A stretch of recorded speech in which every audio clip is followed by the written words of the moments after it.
अस्सलाम वालेकुम। दुरूद शरीफ पढ़ना।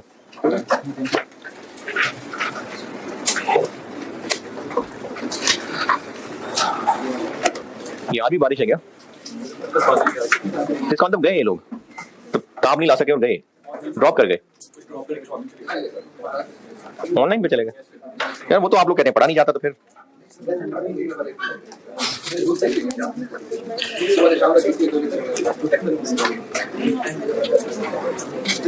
संडे को फिर सुबह सुबह है?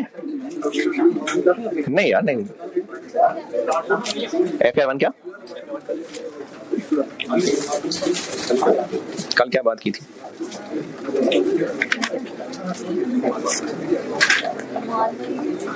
भेड़िया वाली।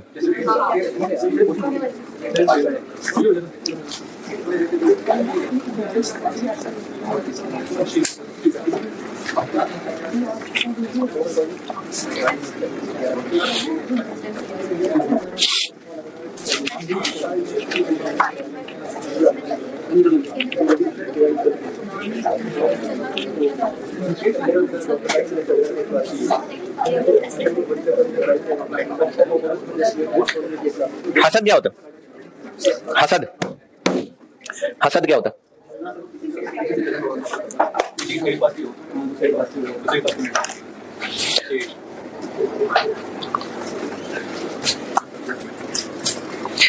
हाँ जी, हसद जलना। एक है किसी चीज को हासिल करने की ख्वाहिश। सीए क्यों कर रहे हैं आप? है पैसा कमाने के लिए। एक है कि आप कोई रिसोर्स हासिल करना चाहते हैं और वो आपके लिए एक मोटिवेशन है। और एक है कमीनगी कि किसी दूसरे के पास आप कहते हैं सर चाय पिलाएं।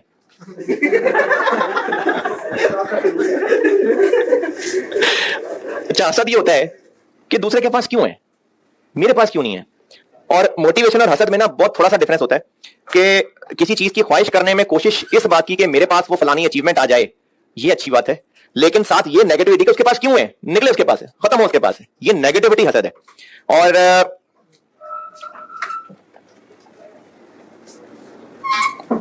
जन्नत का वादा किससे है? मोमिन, ईमान, ईमान।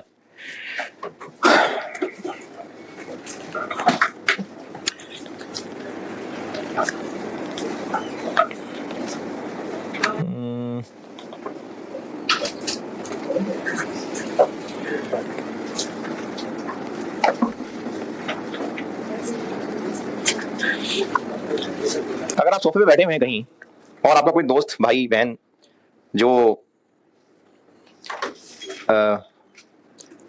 हाथी से बस 1-2 किलो ही हल्का है और वो आपको एडजस्ट करके सोफे पे बैठने की कोशिश कर रहा है, तो आप उठ जाएंगे, अच्छा भाई तू बैठ जा, तब दोनों नहीं बैठ सकेंगे। अब या आप बैठ सकेंगे, वो बैठ सकेगा। इवेंचुअली कौन जीतेगा?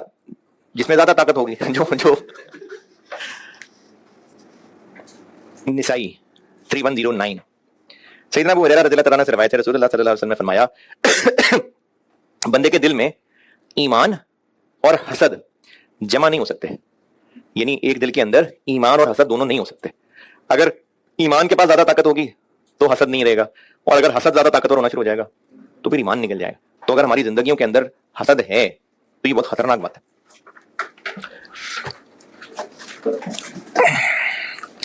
सवाल कल दिया था एक, और उसमें कहा था आपको कि रिक्वायरमेंट जो भी है बस आप सिर्फ वेरिएबल ओवरहेड्स के एफिशिएंसी और एक्सपेंडिचर और फिक्स्ड ओवरहेड्स के भी एक्सपेंडिचर और एफिशिएंसी और कैपेसिटी वेरिएंस निकाल लें। अच्छे बच्चों ने सवाल किया होगा।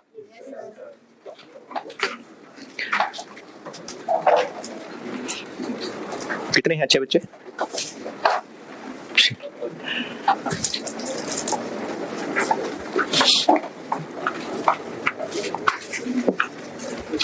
अच्छा, जो गंदे बच्चे हैं वो भी कम से कम सवाल पढ़ ले, मैं करता हूं 0 से।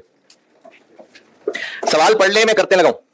आपने किया है सॉल्व, बहुत अच्छी बात है, शाबाश, करना चाहिए था। नहीं किया तो चले अब पढ़ लें सवाल, मैं करता हूं बोर्ड पे। एक मिनट सिर्फ। अच्छा, वो मासूम लोग जिनको ये भी नहीं पता कौन सा सवाल की बात हो रही है, ऑटम 17 अटेम्प्ट का था सिल्वर इंडस्ट्रीज के नाम से, मेरी बुक में पेज 186 पे क्वेश्चन नंबर 9। सवाल पढ़ लीजिए, इसकी रिक्वायरमेंट ए की वर्डिंग पॉइंट नंबर 2 अभी आपको कभी समझ नहीं आएगा, बस सिर्फ मैंने रिक्वायर किया था कि वेरिएबल ओवरहेड्स के दोनों और फिक्स्ड ओवरहेड्स के तीनों वेरिएंस निकाल दें। कैलकुलेशन दिखाता हूं सामने, फिर आपको मैं वो वर्डिंग समझा देता हूं कि रिक्वायरमेंट की वर्डिंग का मतलब क्या। जिन्होंने नहीं किया सवाल वो बेटे अब पढ़ ले सवाल। हाँ जी,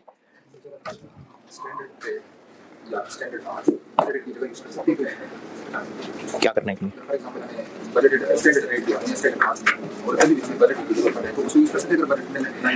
आप स्टैंडर्ड आर किसको कह रहे हैं? वो जो पर यूनिट होता है वो जो पहले फॉर एग्जांपल जो स्टैंडर्ड कार्ड में दिए होते हैं तो पर यूनिट है। हाँ, बजट के लिए क्या यूज करना है? स्टैंडर्ड कार्ड से आपको कैसे पता चल रहा है बजटेड यूनिट्स कितने बनेंगे? किसी सवाल में आया ऐसे या वैसे सोच रहे हो? जिस सवाल से कंफ्यूजन है ना वो पूछो, पता नहीं आप कुछ और ना समझ रहे हो, वो सवाल दिखा के पूछो।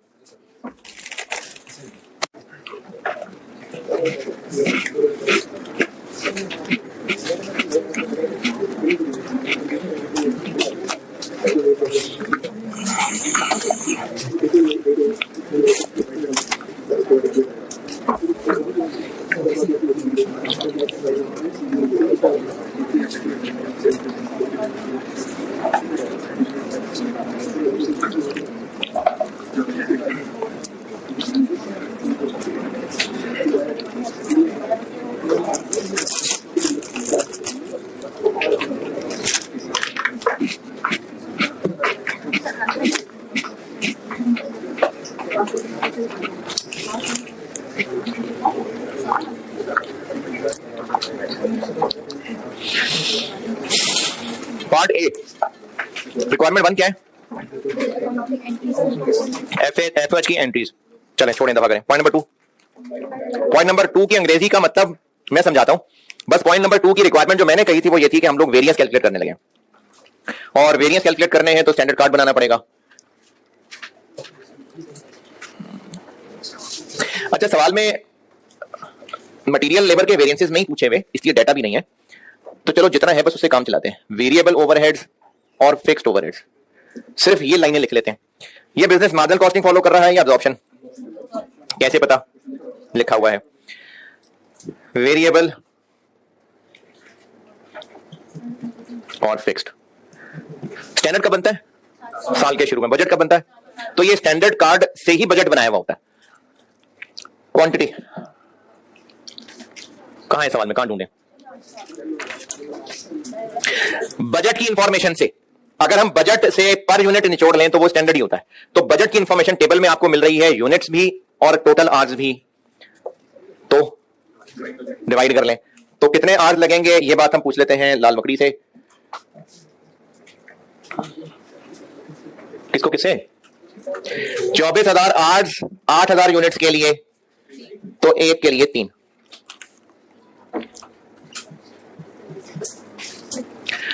अच्छा, ये क्या होता है? OAR। अब अगर ये OAR है तो ये OAR पर आर है और ये OAR पर यूनिट है जी। Budgeted hours for actual production कुछ नहीं होता है। Budgeted hours for actual production कुछ नहीं होता है। ये तो ऐसी है कि शाम को मैं सुबह के 7 बजे आऊंगा। एक्चुअल साल के एंड की चीज है, बजटेड साल के शुरू की चीज है।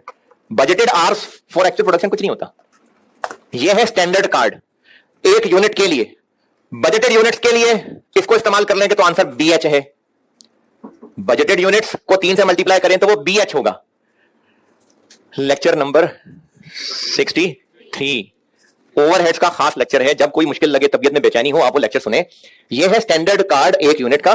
3 घंटे एक यूनिट का स्टैंडर्ड है। अब अगर 3 घंटे को मल्टीप्लाई करेंगे बजटेड प्रोडक्शन से तो वो BH है, एक्चुअल प्रोडक्शन से मल्टीप्लाई करेंगे तो SH है। तो 24,000 बजटेड आवर्स है और 8,000 बजटेड प्रोडक्शन है। तो उसको मैंने पर यूनिट करने के लिए, यानी ये 24,000 BH दिए हुए हैं, 24,000 BH है, 25,000 क्या है? एक्चुअल AH है।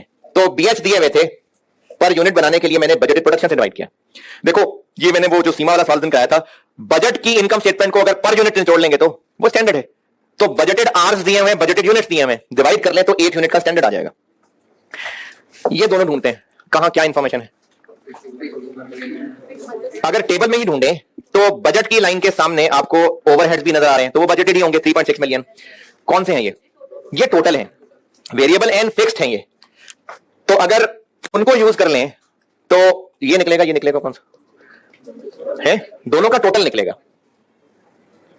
ये निकलेगा। चलो ये निकालते हैं। 36 लाख को अगर मैं डिवाइड कर दूं 8,000 से तो ये 450 ये होगा ना, दोनों का टोटल, या ये होगा? नहीं, टोटल तो होगा, ये इनका टोटल होगा, किसका टोटल होगा?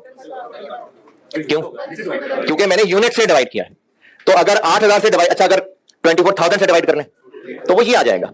लेकिन बताने के मकसद ये है कि 36 लाख जो है वो ये है, ये इन दोनों का टोटल है। अब अगर हमें ये पता चल गया और इनमें से कोई एक और पता चल जाए तो दूसरा फाइंड हो जाएगा। देखें और क्या सवाल में इंफॉर्मेशन है। इस टेबल के नीचे फिक्स्ड ओवरहेड्स बताएं, यानी अब हम लोग फिक्स्ड ओवरहेड्स पता लग गए तो ये भी जान सकते हैं। अब आप चाहे ये निकाल लें चाहे ये निकाल लें, चलें ये निकाल लेते हैं, फिक्स्ड ओवरहेड्स निकाल लेते हैं। 12 लाख को 150, और अगर ये 150 है तो ये 300 है। 3 घंटों का 300 है तो एक का 100, 3 घंटों का 150 है, ये स्टैंडर्ड कार्ड बन गया। वेरिएंस के सवाल में पहले स्टैंडर्ड कार्ड बनाएं फिर आगे चलें।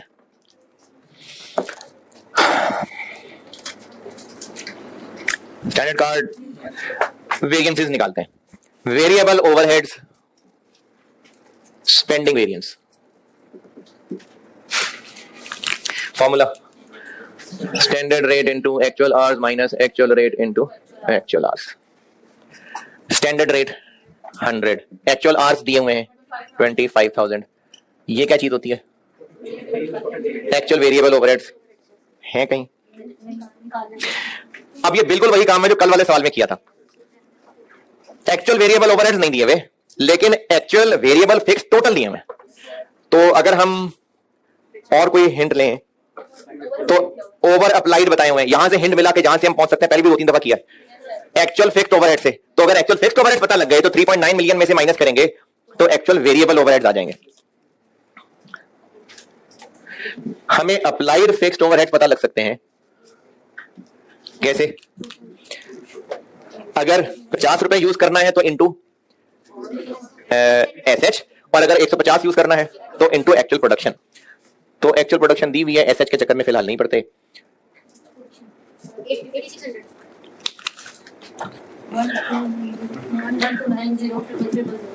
अप्लाइड के बारे में लिखा हुआ है कि applied fixed overheads exceeded actual fixed overheads by 20,000, यानी ये ज्यादा है तो ओवर अप्लाइड को कर देते हैं माइनस,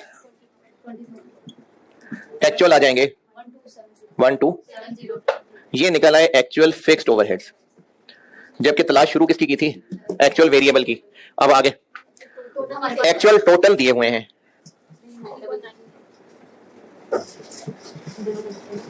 तो इन दोनों का डिफरेंस होगा 2630। ये होंगे एक्चुअल वेरिएबल ओवरहेड्स। ये काम ना एग्जामिनर को बड़ा पसंद है, मल्टीपल सवालों में ऐसे हुआ है कि फिक्स्ड और वेरिएबल कंबाइंड दिए हो, उनको तोड़ना हो, चाहे वो स्टैंडर्ड हो चाहे वो एक्चुअल हो, टोटल में से वेरिएबल फिक्स तोड़ना, ये अक्सर टेस्ट होता है। तो एक्चुअल फिक्स तो एक्चुअल वेरिएबल ओवरहेड्स हो गए 2630 और वेरिएंस बन गया 130 एडवर्स।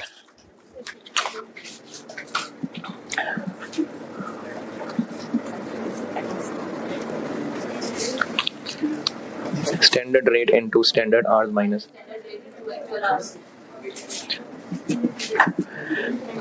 स्टैंडर्ड आवर्स पूछ लेते हैं हरी मकड़ी से। हाँ जी, एसएच 8600 यूनिट्स बनाए, एक के लिए 3।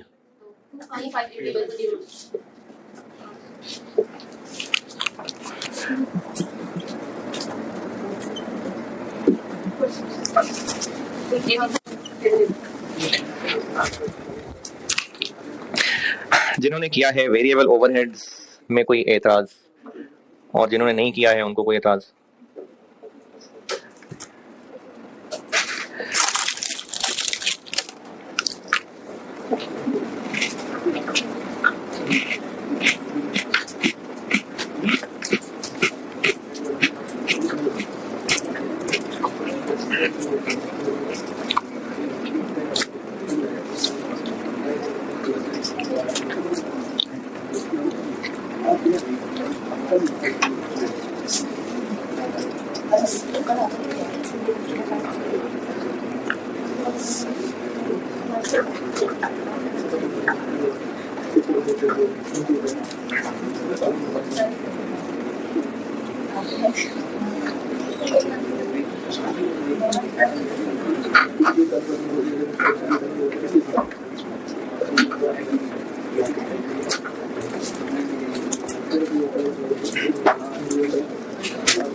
जी सवाल सर के इसमें निकाल फॉर एग्जांपल मटेरियल कॉस्ट निकाल लेते हैं उसी का इफेक्ट जो बाकी दोनों को ऐड करने में negative for example material cost का इफेक्ट है हां इस तरह के मटेरियल की जो प्राइस डिफरेंस और प्राइस वेरिएंस है उसका कॉस्ट मटेरियल कॉस्ट वेरिएंस आएगा सर वेरिएंस निकालना है इस तरह का मतलब ओवरहेड है सर इसके पहले वाले वेरिएंस निकालते हैं अच्छा ये रिकंसिलिएशन में हम लोग बजटेड प्रॉफिट से आगे क्या करते हैं? Material price variance, material usage variance, sale price, sale volume, labour rate, labour efficiency. तो हम मटेरियल प्राइस और मटेरियल यूजेज की दो लाइनें लिखने की बजाय मटेरियल कॉस्ट वेरिएंस ही लिख लें? नहीं, material price variance, material usage variance दो लाइनें लिखने की बजाय मटेरियल कॉस्ट वेरिएंस लिख लें, सेम आएगा ना आंसर। तो फिर हम लोग बजटेड प्रॉफिट लिखें और एक लाइन लिखें ऑल वेरिएंसेस और नीचे एक्चुअल प्रॉफिट आ जाए। वेरिएंस एनालिसिस करना है ना, हमने डिफरेंस को एनालाइज करना है, तोड़ के ही तो बताना है। मटेरियल कॉस्ट वेरिएंस को तोड़ना ही तो था कि प्राइस की वजह से कितना और यूजेज की वजह से, तो एनालिसिस यही तो है कि हमने डिटेल में जाना है। अच्छा वो हाँ याद आ गया, मैंने स्टूडेंट को कहा था कि मैं लेक्चर में जवाब दूंगा इसका। एक बच्चे ने मुझे ये कहा कि आप जब ये कह देते हैं ना कि टॉपिक मुश्किल है तो फिर डिमोटिवेट हो जाते हैं और दिमाग काम नहीं करता, तो समझ आना बंद हो जाता है। तो आपका क्या ख्याल है? ऐसे ही है? फर्क पड़ता है? देखिए दो डिफरेंट अप्रोचेज हैं। अगर एक बच्चे को टीका लगाएं और उसको कहें कि नहीं बेटा कुछ नहीं होता, तो कुछ होगा, पता लगेगा उसको, ऐसा नहीं कि पता ही नहीं लगेगा। लेकिन अगर उसको पहले ही डरा दें जैसे तलवारें चलने लगी हैं और फिर इंजेक्शन लगेगा तो वो कहेगा अच्छा बस इतना ही था।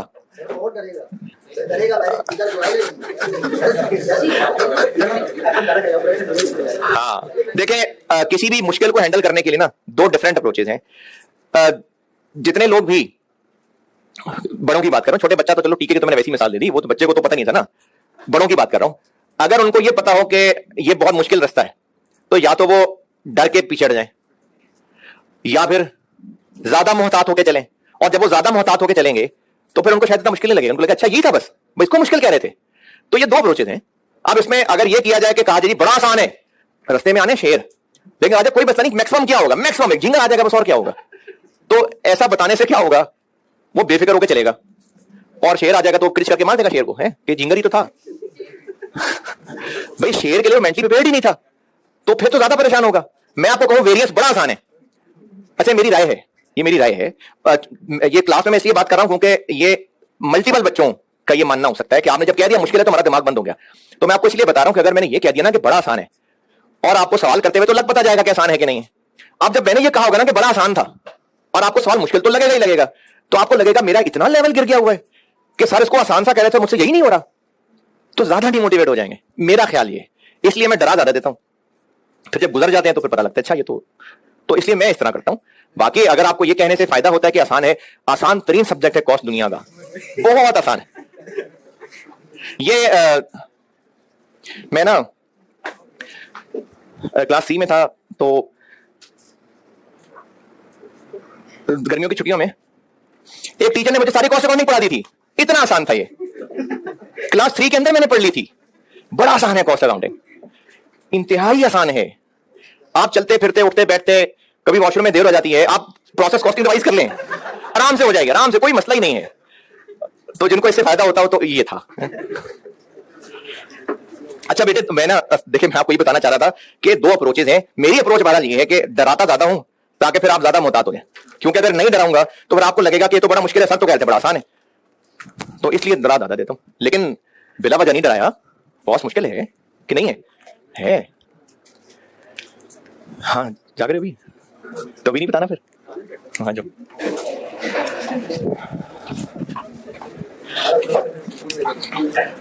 Fixed overhead spending variance,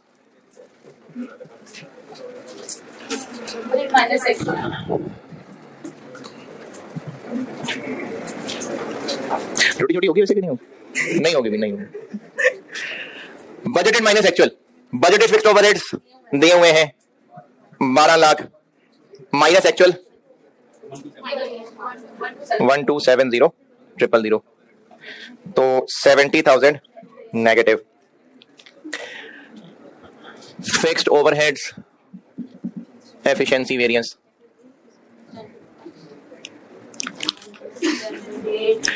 standard rate into standard hours minus standard rate into actual hours, 50 into 25,800 minus 50 into 25,000, 40,000 positive. Fixed overheads capacity variance,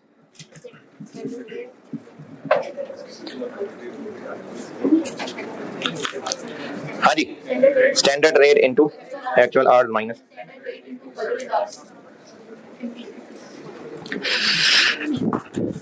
50 into 25,000 minus 50 into 24,000।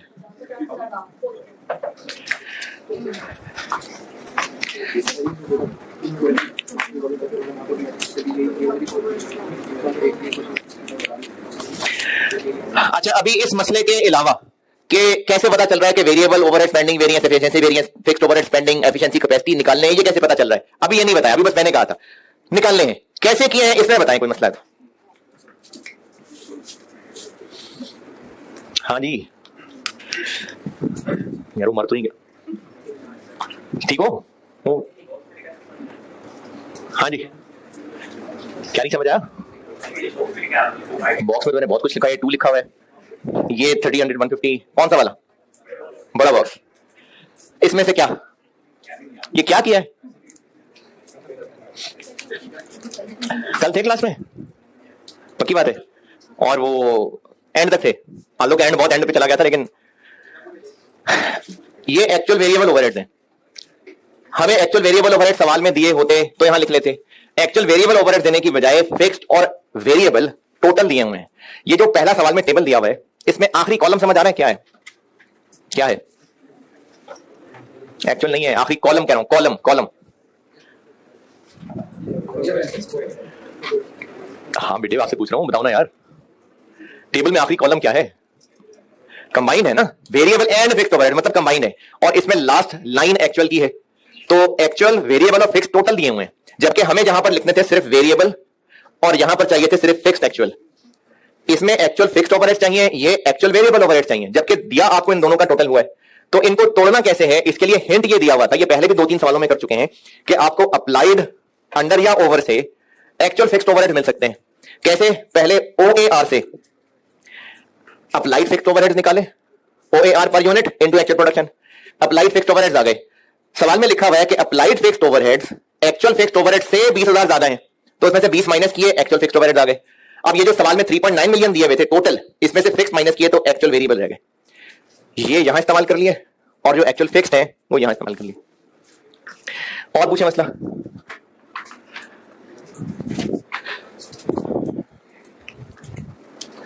Requirement 1, पहले रिक्वायरमेंट 1 करते हैं, फिर मैं आपको ना रिक्वायरमेंट 2 की अंग्रेजी समझाता हूं। रिक्वायरमेंट 1 क्या है? FOH की अकाउंटिंग एंट्री। अच्छा, FOH की अकाउंटिंग एंट्री यानी वो जो अकाउंटिंग एंट्री वाला चैप्टर था, उस चैप्टर तक मैंने FOH वेरिएबल और फिक्स में तोड़े हुए थे। उस चैप्टर तक वेरिएबल और फिक्स में तोड़ा था FOH को? मैंने नहीं तोड़ा था। तो वापस चलते हैं, क्या क्या FOH की एंट्रीज होती थी? 3 थी, एक्चुअल की, अप्लाइड की और ओवर अंडर की। एक्चुअल की क्या थी?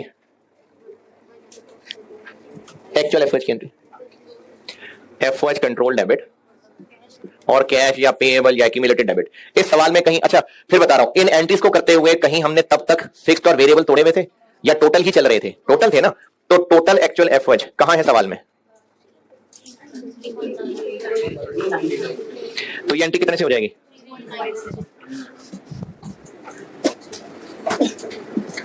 और कौन सी एंट्री?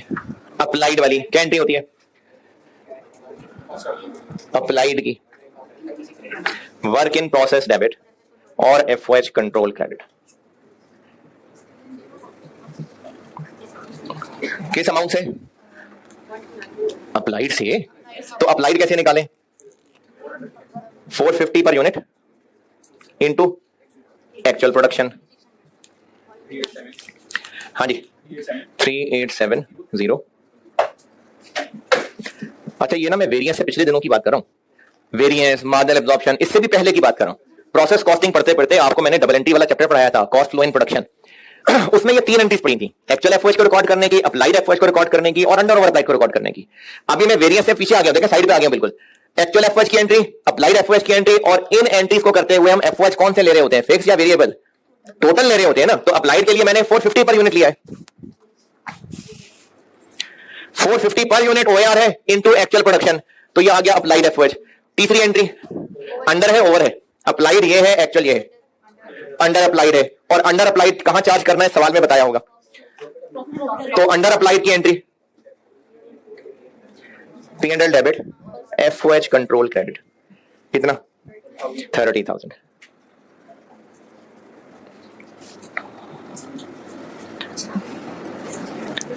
अभी कोई वेरिएंस की बात नहीं हुई है, सिंपली ये कॉस्ट एंड प्रोडक्शन का सवाल है। एफओएच की एंट्रीज पूछी थी, 3 एंट्रीज थी करनी।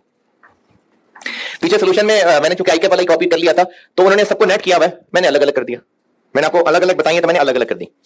इन एंट्रीज में बताएं भाई एतराज, अगर कॉम जाग रही है नो। अच्छा इन तीनों एंट्रीज में कोई पूछना है किसी ने?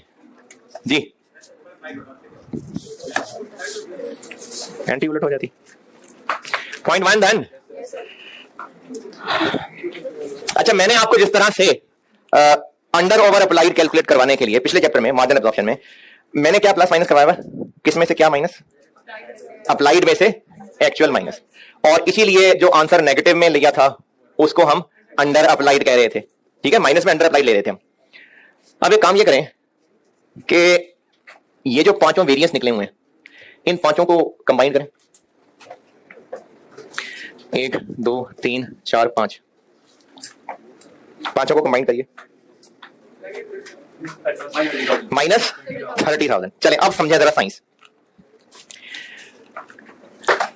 फिक्स्ड ओवरहेड्स एफिशिएंसी वेरिएंस और फिक्स्ड ओवरहेड कैपेसिटी वेरिएंस, इन दोनों को ऐड करते हैं तो क्या बन जाता है? Fixed overhead volume variance.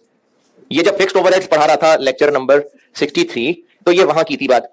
अगर इन दोनों को ऐड कर दें तो ये बनता है फिक्स्ड ओवरहेड वॉल्यूम वेरिएंस, और फिक्स्ड ओवरहेड्स स्पेंडिंग वेरिएंस को अगर मिलाएं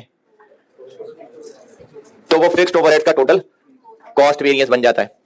और अगर याद नहीं है तो देख के बता दें इसका फार्मूला, अप्लाइड माइनस एक्चुअल। तो यही तो होता है अंडर ओवर अप्लाइड। यानी अगर हम लोग फिक्स्ड ओवरहेड्स के स्पेंडिंग और वॉल्यूम वेरिएंस को मिला दें तो वही अंडर ओवर अप्लाइड है। या फिर अगर कहूं कि फिक्स्ड ओवरहेड के spending plus fixed overhead efficiency plus fixed overhead capacity, इन तीनों को ऐड कर दूं तो वही क्या under over applied fixed overhead बन जाएगा। जब हम इस चैप्टर से पहले applied, under applied, over applied पढ़ रहे थे तो क्या ये सिर्फ फिक्स थे? क्या ये ओआर सिर्फ फिक्स था? टोटल था ना। यानी वेरिएबल के लिए भी सेम वर्ड्स होते हैं।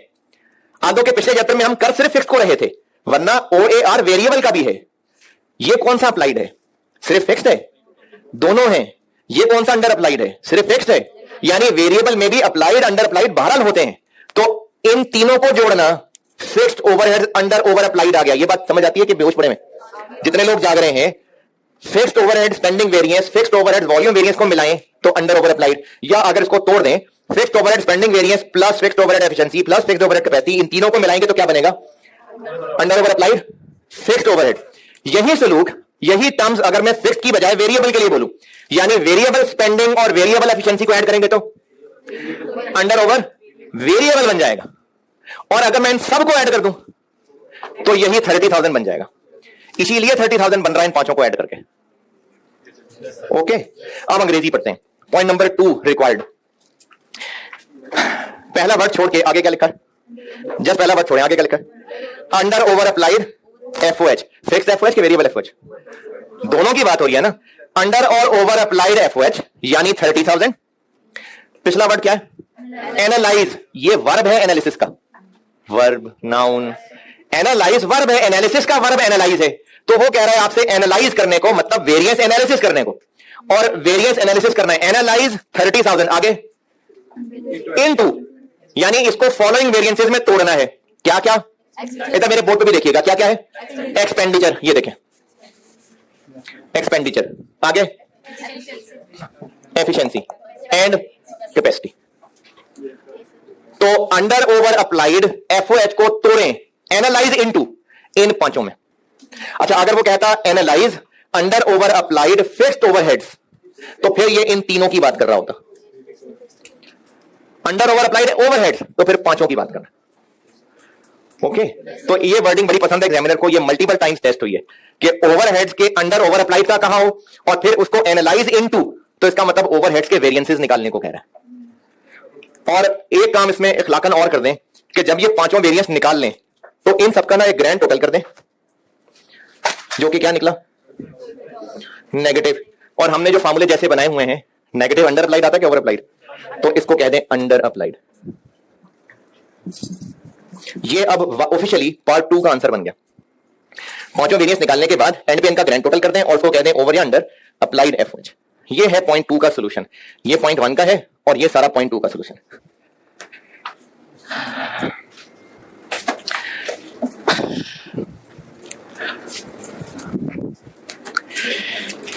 अच्छी सारी कहानी आपको जबानी भी याद हो जाएगी, है ना, सब जबानी याद हो गया। ये जो एनालाइज वाली बात की है, ये तो आपको सब जबानी याद हो गया, कोई जरूरत ही नहीं लिखने की।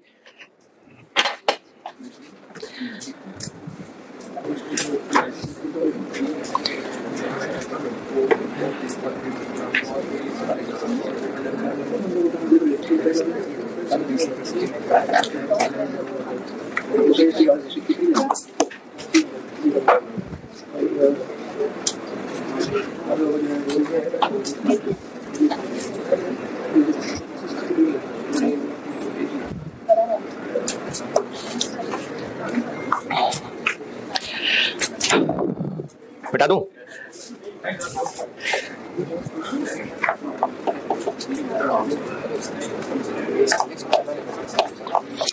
चले अब आपका फेवरेट प्रोसेस कॉस्टिंग वेरिएंस के साथ मिक्स करते हैं। ये भी बड़ा पसंद है एग्जामिनर को। अगर वेरिएंस का सवाल प्रोसेस कॉस्टिंग के साथ मिक्स हो जाए तो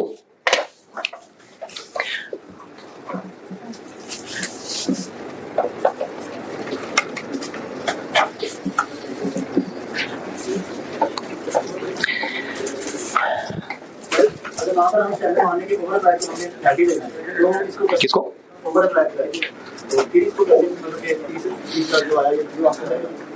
तो क्यों मान लें, लेकिन हमने वेरिएंस में तो फार्मूले बुजुर्गों के डिजाइन ही ऐसे हैं ना, तो इसलिए इसमें तो प्लस माइनस इंपॉर्टेंट है जिस तरह से डिजाइन है। नहीं लगाना ब्रैकेट, ना लगाए, अंडर अप्लाइड है। आप कह रहे हैं कैसे पहचानेगा अंडर अप्लाइड है कि नहीं, तो इसीलिए तो कहा है ना कि नेगेटिव से ही पहचान रहे होंगे इस सवाल में, इसीलिए तो मैंने उनका टोटल करवाया है।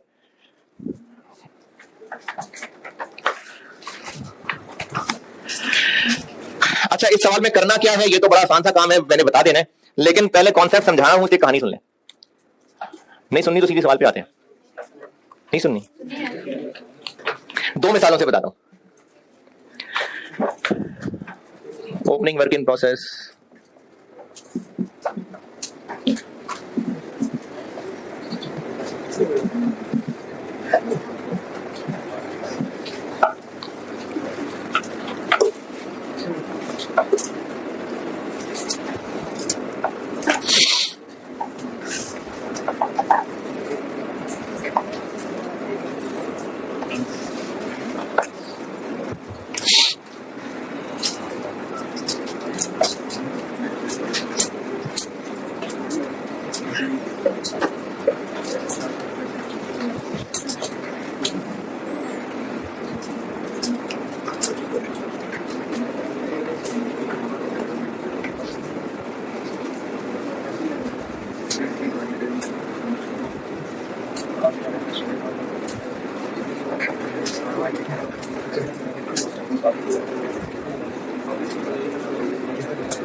अगर closing work in process 60% complete है,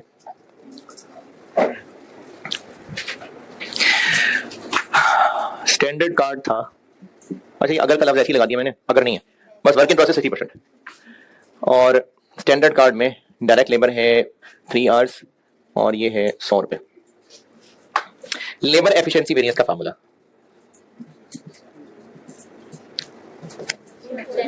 standard rate into standard hours minus standard rate 100 into SH. Actual production कितनी हुई 14,000 इनटू 3 42,000। प्रोडक्शन यही है ना, आउटपुट प्रोडक्शन है, minus standard rate into actual hours, चलो मैं कहता हूं 43, ऐसी 43 में नहीं लिखे, एडवर्स आ जाएगा। इसका मतलब है कि जितने आवर्स में काम करना चाहिए था उससे ज्यादा आवर्स लगे। ये लेबर एफिशिएंसी वेरिएंस हमें ये बता रहा है कि जितने आवर्स लगने चाहिए थे उससे ज्यादा आवर्स लग गए। इस फार्मूले में अनफेयर हो रहा है कुछ? क्या क्या उसमें उसका शिकायत? हाँ हाँ हाँ, स्टैंडर्ड आवर्स कैसे कैलकुलेट हुए?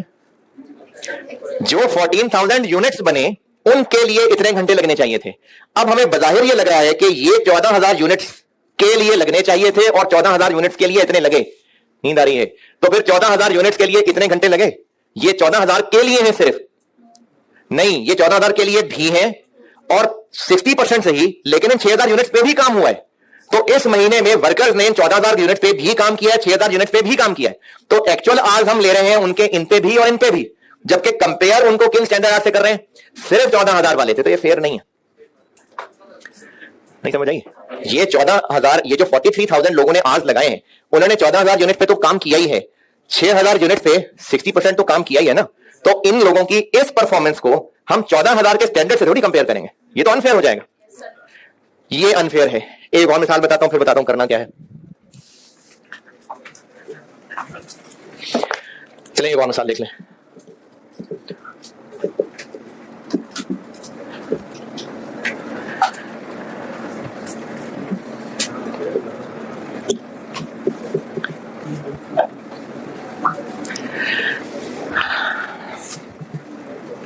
स्टैंडर्ड था direct material 4 kg at the rate of 100। Material usage variance का formula, standard cost into standard quantity minus standard cost into actual quantity. चलें, स्टैंडर्ड क्वांटिटी कितनी? प्रोडक्शन एक्चुअल इनटू 4 किलो,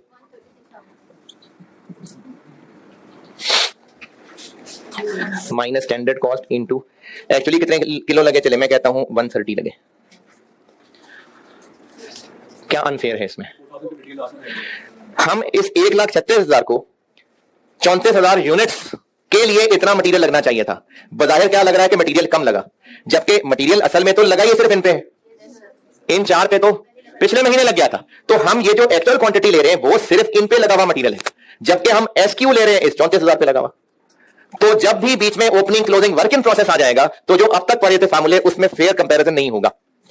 इसको fair बनाने के लिए हल यह है कि जो भी आज तक एसक्यू एसएच निकालते आए हैं, अब तक जितने सवाल किए वो किन यूनिट्स के लिए निकालते आ रहे थे? एक्चुअल प्रोडक्शन के लिए ना। अब हम वो एक्चुअल प्रोडक्शन की बजाय इक्विवेलेंट प्रोडक्शन के लिए निकाला करेंगे। सिर्फ ये हाल है इसका।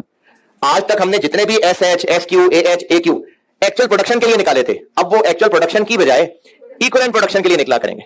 मटेरियल के वेरिएंसेस में कौन सा ईपी यूज करेंगे? मटेरियल के वेरिएंसेस में ईपी कौन सा यूज करेंगे? मटेरियल कॉलम वाला। लेबर और ओवरहेड्स के वेरिएंसेस के लिए कन्वर्जन कॉलम वाला। ये बात मैंने अंग्रेजी में लिखी हुई है, तो आपने हेडिंग तो ये दे ही दी है, साथ ये भी लिख दें कि पेज नंबर, देखिए मैंने एग्जाम नोट्स बताने शुरू किए थे कुछ,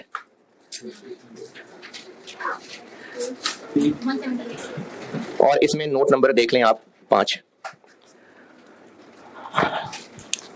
चले ठहरे ठहरे, एक बात और सुन लें। ईपी किस मेथड से? फाइफो से कि एफको से? इक्विवेलेंट प्रोडक्शन भी तो अलग अलग है ना, फाइफो मेथड से अलग था, एफको से अलग था। हाँ जी, क्वेश्चन में चले उसने क्या दिया एफको, तो एफको से पी लगा लें। ओपनिंग तो चलो होता है नॉर्मली सवालों में, फिर अगर सवाल वाला एफको कह रहा है फिर, लेकिन एफको में तो, एफको में ईपी में क्या आता है? पहली लाइन क्या आती है एफ में कंप्लीटेड, तो वो तो फिर 34 आ जाएंगे। तो इसलिए वेरिएंस में हमने जब ईपी यूज करनी होगी तो वो निकलेगी ही 5 से। अब नोट नंबर 5 पढ़ लें।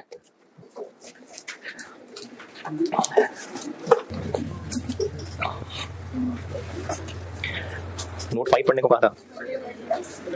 चले एक आसान सा सवाल क्लास में कर लेते हैं, छोटा सा, और एक आसान सा सवाल होमवर्क कर देंगे। आप हैं दोनों होमवर्क कर लेंगे। चले जिसने जाना है वो चला जाए, वो दोनों होमवर्क कर ले, जिसने बैठा है वो बैठे। एक क्लास में कर देता हूं। क्लास में कर लेते हैं autumn 15 Jack and Jill, page number 189, question number 13। Autumn 2015 attempt का सवाल है जैक एंड जिल। ये करते हैं क्लास में। अच्छा, इसमें मेनली आसान सा सवाल है, मेनली आपको सिर्फ जो भी जबानी बात बताइए वो करके दिखानी है, तो वो तो एक वेरिएंस में भी हो जाएगी। और होमवर्क का सवाल है। अच्छा, होमवर्क करना जरूर है यार, क्योंकि आपने वो करना है पार्ट ए, तो उसका पार्ट बी बताना है मैंने। होमवर्क है ऑटम 20, ऑटम 2020, पीछे होगा इससे।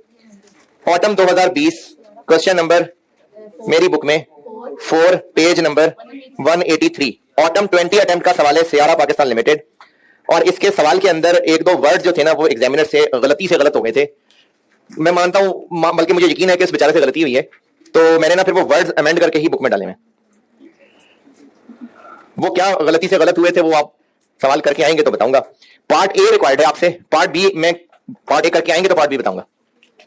ऑटम 20 होमवर्क है, ऑटम 20 करना है, करके आइएगा। ऑटम 15 भी जिन्होंने होमवर्क करना है वो चले जाएं, सीरियसली जिसने जाना चला जाए। जो फारिग है बिल्कुल वेला है वो बैठ के देख ले। है जी, लेक्चर अपलोड तो नहीं होगा, नहीं वो आसान सा लग रहा है तो आप चले जाए। ऑटम 2015 पढ़ लें। क्या हुआ, अभी नोट ही नहीं किया था? अच्छा चले, नोट करना भी क्या था इसमें। अच्छा चले,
अच्छा ये खामोशी क्यों थी?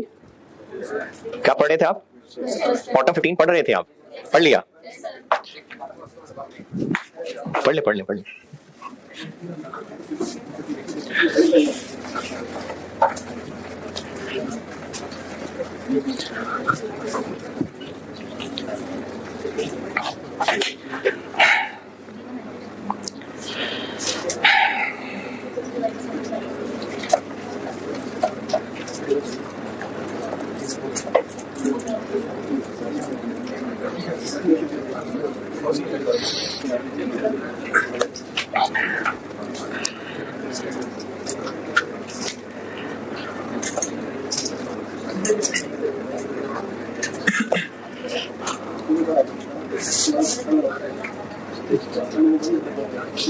हाँ भाई थोड़ा सा रह गया था, पढ़ लिया।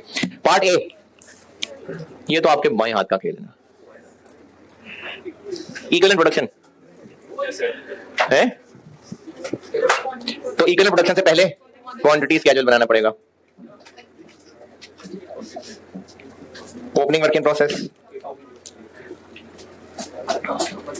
हाँ जी 8,000, input 50,000, closing work in process 7,000, normal loss है जी। रेहान ये ऑन करना है, वो स्क्रीन ऑन करनी है ना, ये कैमरे के सामने इधर ही है ना, हाँ वो स्क्रीन ऑन कर दो। हाँ जी, नॉर्मल लॉस 3%, इंस्पेक्शन स्टेज 90%। अब 90% है, और अगर आपसे डायरेक्टली इसके फेस पे इंस्पेक्टेड निकल आते हैं तो इधर निकाल दे, नहीं तो अलग वर्किंग कर लें। ओपनिंग कितने परसेंट था? 80, ये अब इंस्पेक्ट हुआ होगा। क्लोजिंग कितने परसेंट है? 60, तो ये इंस्पेक्ट नहीं हुआ होगा, यानी यही इंस्पेक्टेड यूनिट्स है। नॉर्मल लॉस है 3%, तो एक लाइन छोड़ के आउटपुट 49, आउटपुट 48,000, तो इसको बैलेंस करें।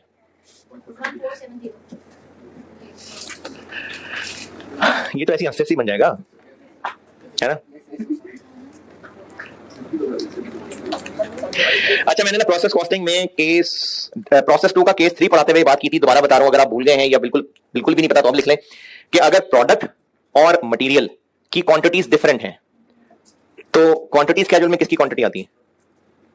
यानी प्रोडक्ट है नंबर ऑफ चेयर्स, मटेरियल है इतने किलो मेटल, इतने गज कपड़ा, तो इसमें क्या आएगा? प्रोडक्ट के यूनिट्स।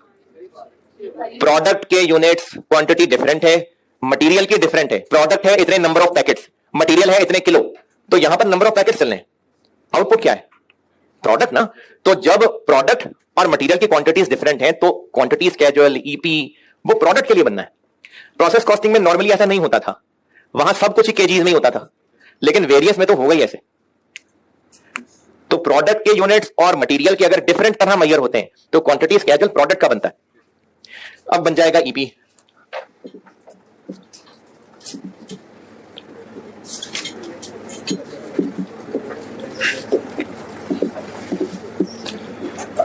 अगर ये ईपी अलग से ना भी रिक्वायर करता तो पता चल रहा है प्रोसेस कॉस्टिंग का सवाल है, तो फिर भी हमें ये बनाना पड़ता। बस इसमें आसानी ये हुई कि आपको 5 नंबर देने थे उसने, इसलिए अलग से पूछ लिया। 5 है तो ओपनिंग की भी लाइन आएगी, और कन्वर्जन के एतबार से ये 20, 1600 स्टार्टेड एंड कंप्लीटेड। 48 में से 8 निकाल दें तो 40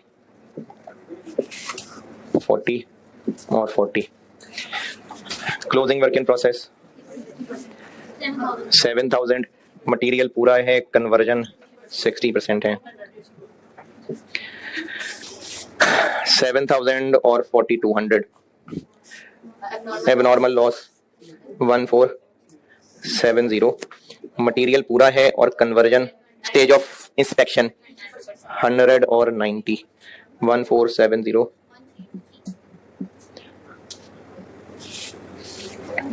48,470। 47,123।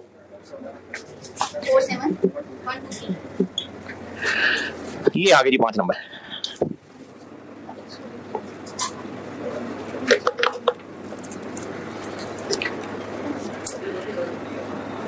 है जी, बताओ शर्माओ नहीं।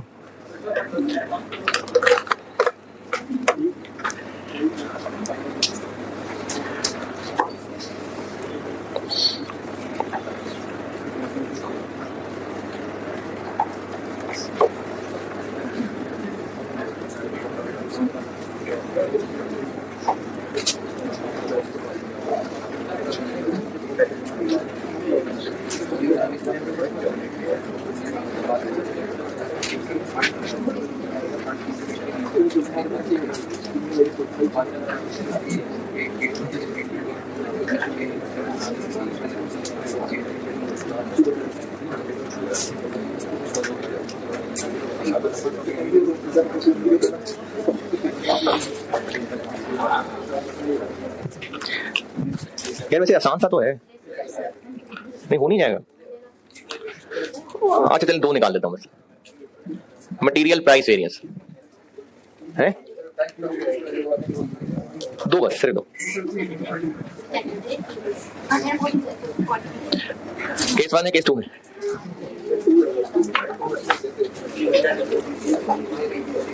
मटेरियल का केस 1 है, केस 2 है। कितने किलो एक्चुअली परचेज किए, कितने किलो एक्चुअली यूज किए, कहां फर्क नजर आ रहा है? कहीं भी नहीं है, तो बस परचेज यूज बराबर है, केस 1 है। स्टैंडर्ड कॉस्ट, हाँ देखा ना जल्दबाजी में, बल्कि कर ही लेंगे यार आप लोग है।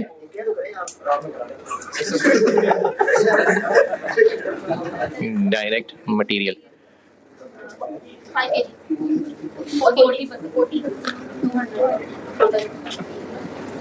ले भाई, अब तो सारा ही होगा।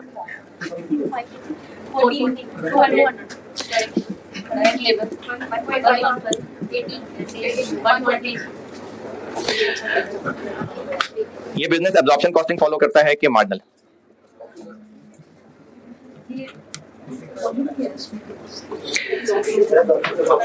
सवाल की आखिरी requirement fixed overhead, volume variance, और दूसरी निशानी स्टैंडर्ड कार्ड में आपको ओवरहेड्स लिखे नजर आ रहे हैं, सिर्फ वेरिएबल नहीं पूरे, तो ये एब्जॉर्प्शन फॉलो करता है, लेकिन हमें इनको तोड़ना पड़ेगा।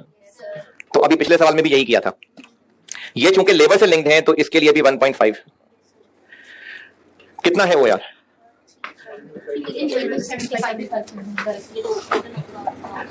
डब्बे में क्या लिखा हुआ है?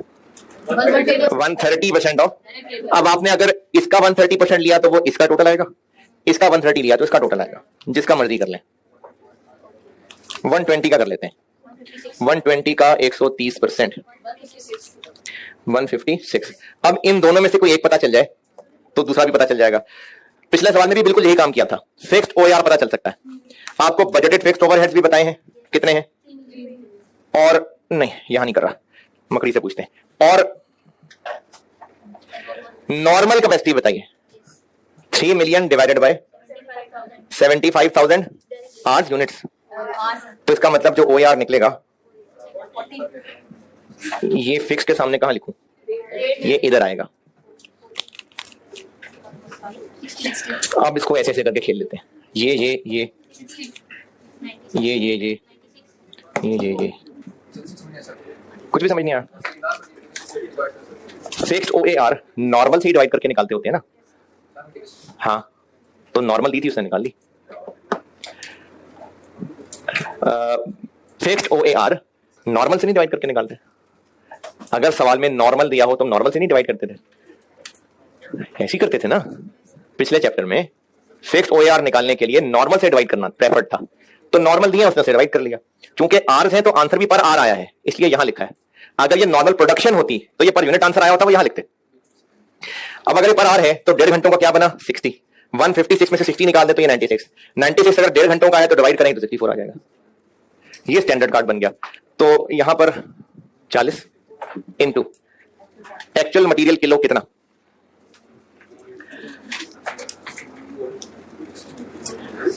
एक्चुअल मटेरियल किलो कितना, मटेरियल इशूड यानी मटेरियल यूज्ड बताया हुआ है। अब ये है दो, यानी कुछ किलो 38 वाले और कुछ, तो ये बात हम पूछ लेते हैं अपनी लाल मकड़ी से। 19 लाख रुपए का मटेरियल है जो कि 38 वाला था, और 8400,000 के रुपए हैं जो कि 42 वाला था, तो इससे किलोज निकल आएंगे। मटेरियल कॉस्ट दी हुई है ना, दो लाइनें लिखी हुई हैं, तो होता होगा मटेरियल का कोई फाइफो शाफो, इतने किलो इतने रेट वाले, इतने किलो इतने रेट वाले, तो हमने वहां से डिवाइड करके किलोज निकाल लिए। तो एक यू निकल आया 250 माइनस ये क्या है, ये 19 लाख और 84 लाख यही तो है, तो इन दोनों को ऐड कर दें तो वो ये है।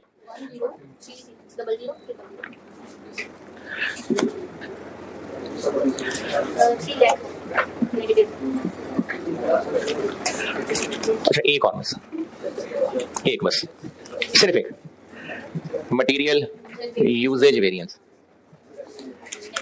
Standard cost into standard quantity minus standard cost into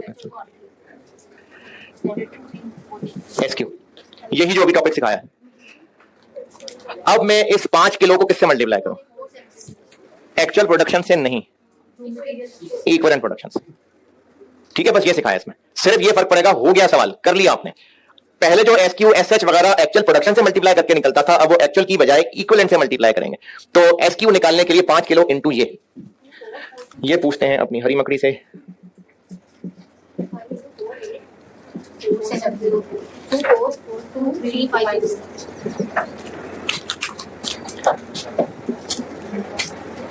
-40 into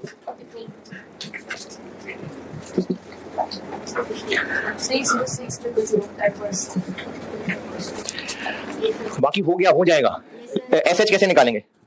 labour के वेरिएंसेस में SH कैसे निकलेगा? 1.5 इंटू ये वेरिएबल ओवरहेड में भी SH ये ऐसे ही निकलेंगे। हो गया, करा दिया मैंने सवाल, किया है, मैंने किया है, हो गया है। कैमरा इधर करें, उधर ही है, मेरी तरफ आ गए थे नहीं, उधर जा यार, उधर। चले ठीक है जी, अल्लाह हाफिज। FR2 वाले बैठे रहे।